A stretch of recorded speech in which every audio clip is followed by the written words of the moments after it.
And you never forget where you were on that day and when you heard the news. Travel journalist Peter Greenberg was waiting to go on the air at NBC News in New York City, and what he saw on the screen sent him running into the control room. Peter joins us live tonight. Peter, good to have you. You're usually here talking about travel, a very different topic today. You were at the Today Show that Tuesday morning. Tell us about how that all went down and what the experience was like.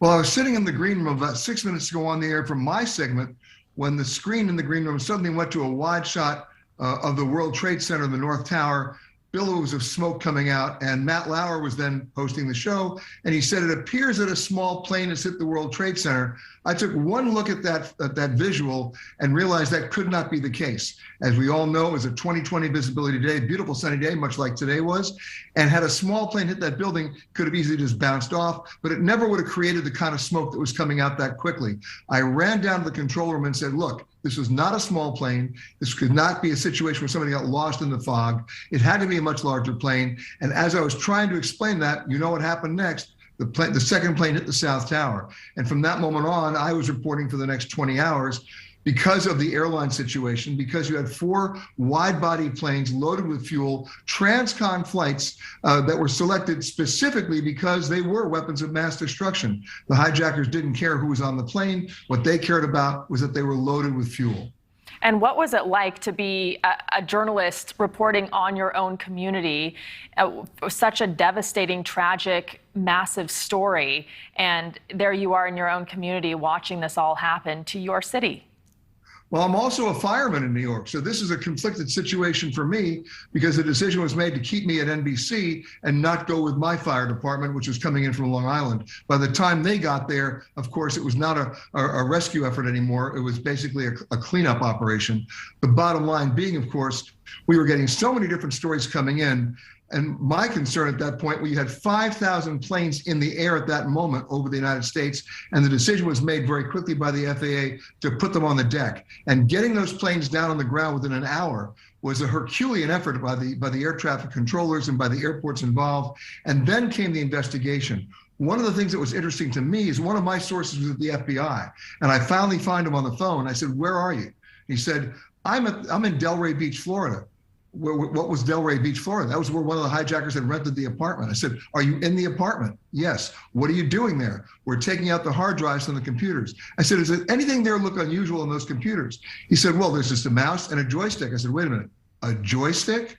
Go back in that computer. And what did we find? Microsoft Flight Simulator 2000. That's what the hijackers were training on. And it was so specific and detailed in that particular model that it had the coordinates of every approach. LaGuardia, Kennedy, Washington National, the Pentagon, the White House. And all they had to do was transfer the coordinates that were in the manual of that game and take it into the cockpit of the hijacked planes, put it in the inertial navigation system of those planes, and all the hijackers had to do at that point was monitor their altitude and their speed. Everything else was taken care of. That's how they flew those planes into those buildings. Unbelievable. I read an essay you wrote a few years back where you said, quote, "The absence of an attack can never presume the presence of safety." What did you mean by that? And do you think that we're safer than we were 20 years ago? Well, let's start with the good news. In 20 years, we have not had a fatal hijacking attempt by terrorism on U.S. soil. That's the good news. The question now becomes can we maintain that record? And there are still major loopholes out there in security. Number one, airport workers that had access to planes, are they being properly vetted? The answer is not necessarily. Air cargo, is that being thoroughly inspected? It's not. There's just too much of it. And then it's the security questions that continue to be asked that are sort of meaningless. They're the same questions that were asked even before 2001. And they can only be answered by yes or no questions. Have you packed the bags yourself? Have they been with you at all times? And did anybody give you anything? The answers are always yes, yes, and no. That doesn't lead to great security. What you need is a behavioral profiling approach that the TSA is now starting to do, in which you look at the way they behave and you ask them questions that can't be answered by yes or no. I'll give you an example. If I'm a homicide detective and I think you killed somebody, the last question I'm ever going to ask you is, did you kill them? You're going to say no. I have nowhere to go. what you do is you engage that person in a conversation, and midway through the conversation, you might just say, hey, what'd you do with the gun? And if they answer that question, that basically demands a much longer conversation, if you know what I mean. So you kind of alluded to this, but I wanted to ask you about the creation of the Department of Homeland Security and TSA. Those were reactions to 9/11. Have they been successful, these agencies? Well, if you look at the numbers, they have, because we haven't had that incident happen. Imagine, it's one of the largest agencies we have in this country, 64,000 people monitoring 440 U.S. airports. That's a lot of people to screen every single day.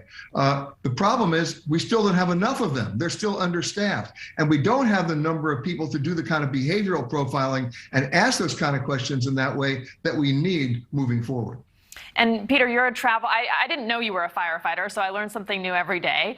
You're also a travel journalist, but I wonder, having experienced what you did, what made you want to pursue that part of your career and travel as much as you do and get on planes as often as you do?